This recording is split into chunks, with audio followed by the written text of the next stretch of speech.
पत्रकार जयवर्धन भोसीकर यांना न्यायचक्र पुरस्कार प्रदान। पत्रकार जयवर्धन भोसीकर यांना न्यायचक्र पुरस्काराने सन्मानित करण्यात आले। हा पुरस्कार एका भव्य कार्यक्रमात मान्यवरांच्या उपस्थितीत प्रदान करण्यात आला। या कार्यक्रमाला विशेष अतिथी म्हणून प्रमोद भाऊ कुदळे, लोक जनशक्ती पार्टी रामविलासचे महाराष्ट्र प्रदेशाध्यक्ष तसेच डॉक्टर गौतम धुतडे ज्येष्ठ नेते उपस्थित होते।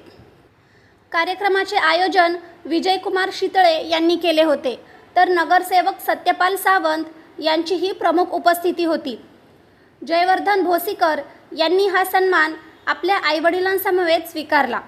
हा क्षण विशेष भावनिक ठरला।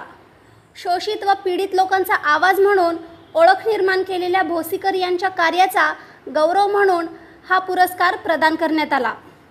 या सन्मानाबद्दल सर्व स्तरातून त्यांच्यावर अभिनंदनाचा वर्षाव होत असून त्यांच्या कार्याचे सर्वत्र कौतुक केले जात आहे। जनतेचा आवाज 24/7 न्यूज नांदेड।